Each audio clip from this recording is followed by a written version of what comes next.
Since I could remember, weird things have always happened to my family and me.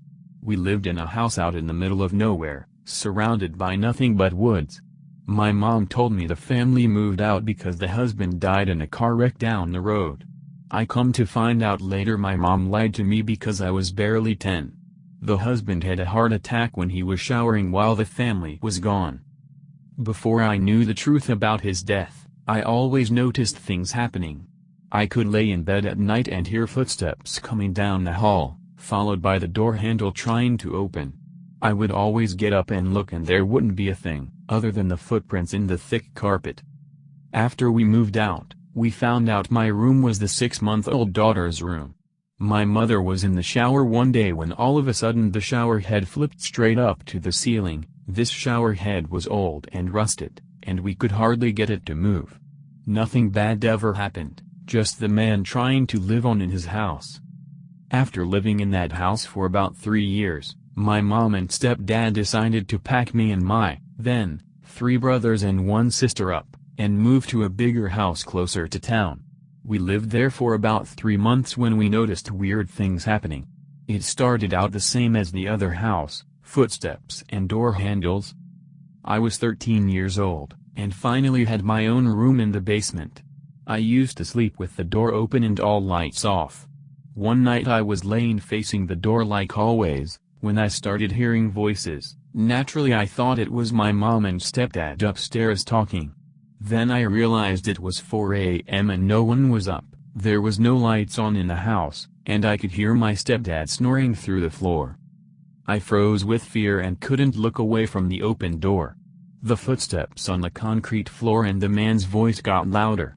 It all stopped. I could see a slightly dark spot in my doorway since the moon was shining through the window. The shape said sleep, slammed the door and locked it from the inside. Mind you, it was a deadbolt, not a door handle. After that night I always kept a music channel on the TV playing, locked the door, and never slept facing the door. One day while I was at school, my mom was on the computer. The computer was in the sunroom, against the wall opposite to the basement door. We always left the door open. Well, the door closed, Mom got up, looked down the stairs, knowing all the kids were at school and my stepdad was a boilermaker working out of town, and opened the door back up. After about 10 minutes it closed a little harder again. Mom opened it back up. About 10 minutes went by and the door slammed so hard that it opened back up and closed again. At that point Mom left it closed, and to this day the door will randomly open and close. I remember I had to miss a day of school my freshman year due to a bad stomach bug. I was laying on the couch, and Mom sitting on the recliner. We were watching the morning news. Our 3-year-old boxer Sasha had set a squishy elephant toy on the coffee table. A movement caught my eye and I turned. The toy went flying across the room. My mom and I sat there staring at it. I eventually said, "Did you see that, Mama?" "I did, I'm waiting for it to do it again." But it never did. The house got quiet for a couple years, nothing major happened, and we had hoped whatever was going on had stopped. One evening my sophomore year I went to a friend's house, Leah was her name. We decided to make a Ouija board. How stupid, but it didn't bother us at the time. Only thing we found out was a 22-year-old woman liked talking to us, and eventually told us to watch out. We didn't think anything of it. Well, a few months later my mom had a baby girl, Zofia, who is now 3. I slept in bed with Mom after my stepdad left for work in another state, to help out with the newborn. Around 5 a.m. when the sun had just started to come up, I felt Mom jump straight out of bed and then just stood there. Obviously I thought something was wrong with the baby, so I jumped up too. Mom had grabbed her phone and was taking pictures with the flash on. She told me a few minutes later a tall shadow was standing by the door, walked in, then walked out, and down the hall to the kitchen. But no one was in there, or had even been out of bed. We eventually calmed down and gone back to sleep. Just 2 hours later, around 7, Mom was changing Zofia's diaper and clothes and noticed 2 scratch marks, looked like from nails, down her back. Zofia didn't wake up from 3 a.m. until 7 a.m. Mom took pictures and investigated the bed and clothes. There was nothing in the bed or her shirt, considering how small the baby was, just a smooth mattress, with a smooth flat sheet, nothing to cut. The footsteps and voices continued, but nothing scary like that for about 3 years. Flash forward to now, I'm 19 years old, married, and moved out. Mom had another baby boy, John, now 14 months old, and Zofia, who is 3, talking, and sleeping in her big girl bed in the room she shares with Nicole, my 10-year-old sister.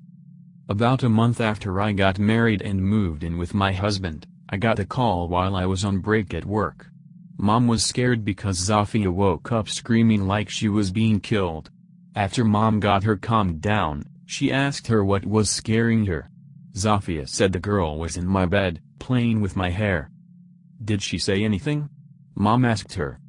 She wants to play with me, Zofia sniffled. She slept in bed with Mom for a few days and then went back to her own room. I couldn't help but remember the Ouija board Leah and I had played with years before. Since then the footsteps and voices were more active, but I never thought about it until then. Just a few weeks ago I was at Mom's. My 2 aunts, my Nana, my mom, and I were all in the basement going through things for a yard sale. No one else was home, the babies were playing with toys behind us and the dog was asleep on the couch in the toy room with them. We each had our own bag of clothes to sort, when out of nowhere we heard glass breaking, followed by what sounded like someone jumping up and down on the floor directly above us. Mom grabbed Zofia, I grabbed John, and we all ran upstairs followed by Sasha, the boxer. We looked in every room, every corner, and found nothing. No glass broken, nothing fallen.